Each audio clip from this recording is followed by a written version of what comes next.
Hi guys and welcome back to the channel.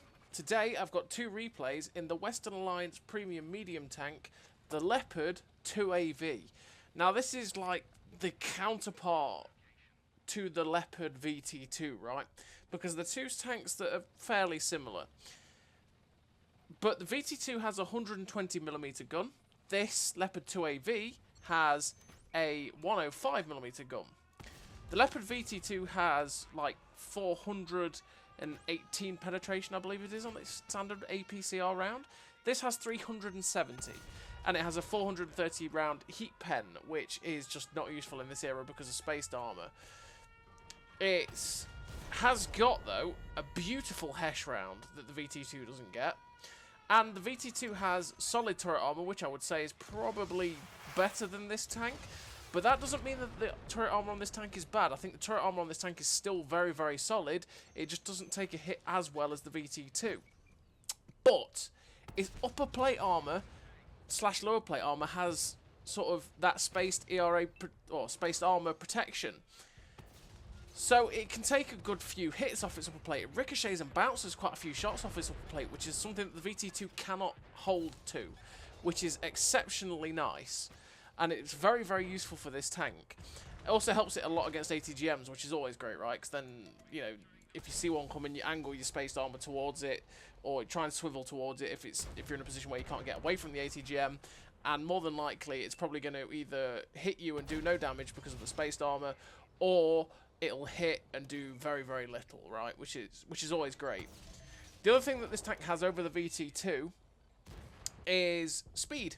So this goes at 72 kilometers an hour as opposed to the VT2's 62, I believe, which is very, very nice, and it hits that top speed beautifully. Reverses quite quickly as well. The mobility on this tank is absolutely fabulous. Paired with that, with the decent turret armor and the good hull armor and the filthily accurate gun, it's great. The one thing that you'll be wanting to take advantage of with this tank, like I say, that the VT2 doesn't get, is those HESH rounds. The HESH rounds that this tank gets for 250 pen, I believe, is absolutely beautiful. It might be 250 pen, or it could even be 210 penetration. I'm not quite sure. I think it's 230 actually, yeah, I'm just checking now. It's 230 pen. So yeah, it's got 230 pen on its HESH rounds, which, especially for now, with all the Leopards running around, absolutely fabulous, because you launch out 570 damage on those HESH rounds, and that is filthy and great. And with the reload being really good, because it does reload quicker than the VT2 obviously, but then the VT2 does have higher alpha damage, sorry. With the quicker reload, with the 570 damage HE rounds, you can butcher tanks so quickly if they're lightly armoured, and that is a strength of the tank as well. I've really enjoyed the Leopard 2AV. I think it's got enough differences to the VT2 to be unique, and it's been an enjoyable experience. And it's just absolutely solid, really. So in terms of crew on the VT2, I run, not on the Team VT2, on the 2AV, I should say, Born Leader, Rapid Reload, Sixth Sense, Situational Awareness, Track Mechanics, Steady Aim, Snapshot, Run and Gun, Off-Road Driving.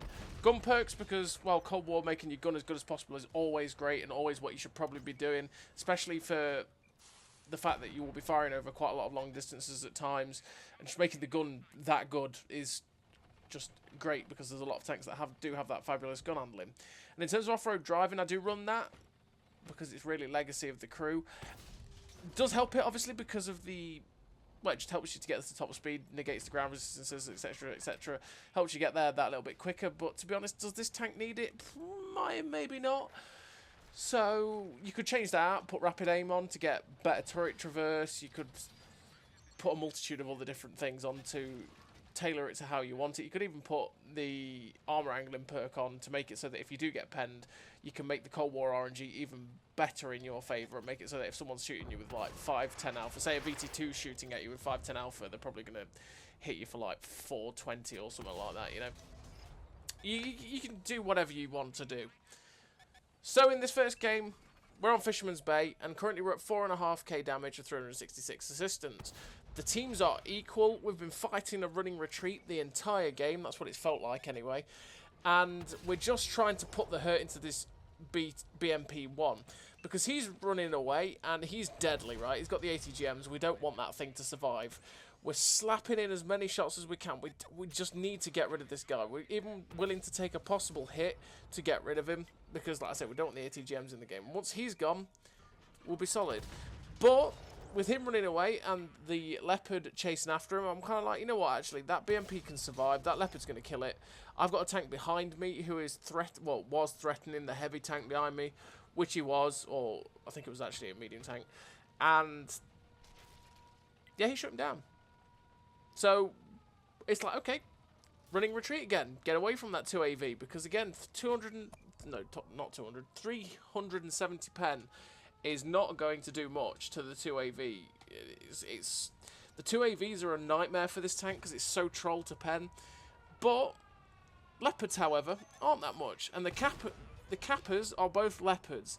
And again, at this point, because I knew they were both Leopards, it was kind of like, okay, we're going to get away from the 2AV, leave him to it, and because my TD and my medium were attacking these guys, let's push these guys very, very aggressively, get them out of the game, and, yeah, wolf pack, which is exactly what we're doing. It's great. The other thing this tank's pretty decent at is actually ramming, by the way. We managed to ram that guy for like 600 and didn't take much. Then we rammed the 2AV for a decent amount as well. And now we can actually just overmatch the top of his engine deck, and we get to shut him down, which is wonderful. By the way, sorry for the audio in that game. For some reason, it recorded really weirdly, and it was slightly forward on the audio, but it is what it is. Finished with 3 kills, 8.8k damage, the ace tanker, 1636 base XP, 2.5k assistance as well. Really nice game for the 2AV. I'd say I think it's a solid tank. I've enjoyed playing it. And like I say, when I first saw the 2AV as well as the VT2, I thought, well, the VT2 has the higher alpha, has the higher gun caliber, which is always nice, has the great pen, has the absolutely fantastic pen, which butchers everything. And I thought, well, what's the point in the 2AV, right? Sure, it's a bit quicker and has a bit of hull armor, but is it going to be better than the VT2? And, you know, I was pleasantly surprised by the 2AV because, like I said, the hull armor holds up pretty solidly against a lot of guns. You still get penned quite a lot, but it's enough to ricochet a fair few shells and be troll, which is great. And the turret armor is worse than the VT2, but that's not saying much because it still bounces a hell of a lot. And on the whole, the mobility is also fantastic, as well as this gun being utterly fabulous. Having those Hesh pen rounds is great as well. As I said, my probably biggest bugbear with the tank is the 370 pen, which struggles, like I say, with tanks like the 2AV, which can be annoying. So the second game, we're on El Alamein, and I got to that position as quickly as possible. We managed to get 1 or 2 shots in, but the position that I like to take more often than not is this one here, because if we catch anybody crossing, you can just wreck people very, very quickly, and especially with the reload being solid and the gun handling and that, you can catch people out really easily from this position, which is what we're trying to do, and which is what we're kind of doing right now. So we've tracked this Chieftain Mark 5. We're going for the drive wheel again, but unfortunately don't quite get the shot in. There's this BMP running around. Again, I want to get rid of the ATGM launcher because that's just what you want to do in these games. So with the excellent shell velocity on this APF SDS round, to give it its proper title, although saying APCR is so much easier,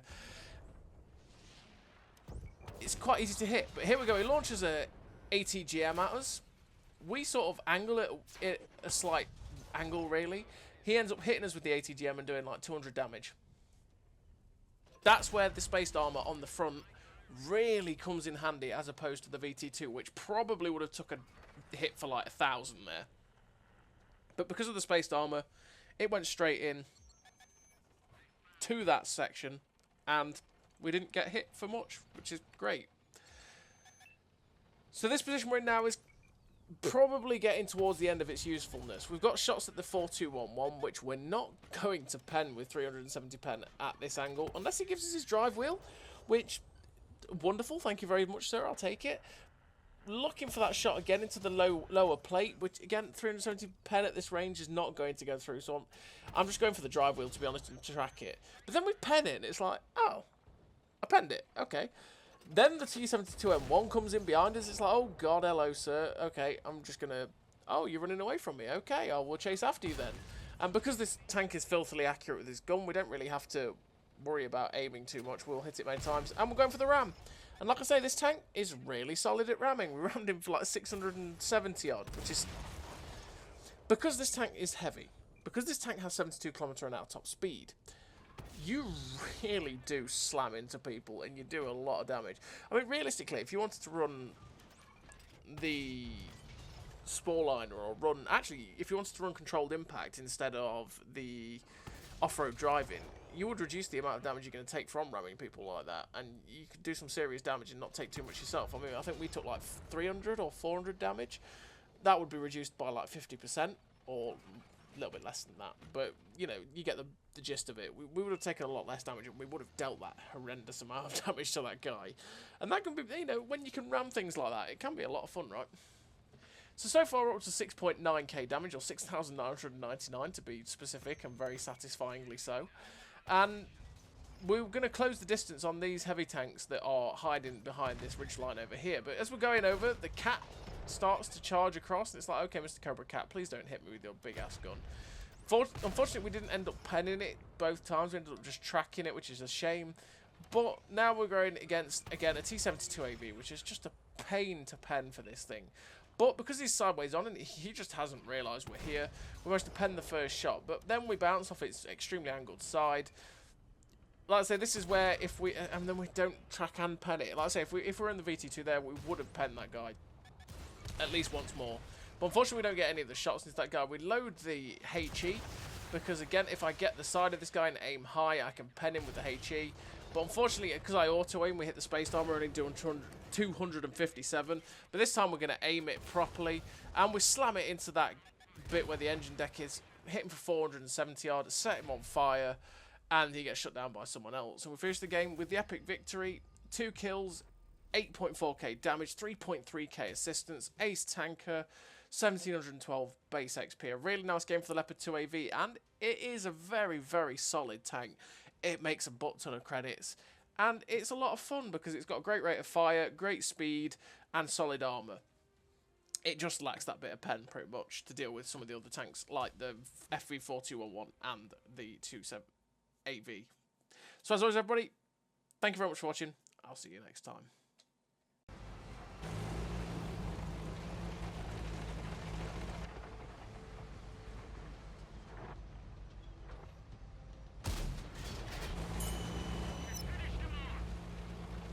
A great success!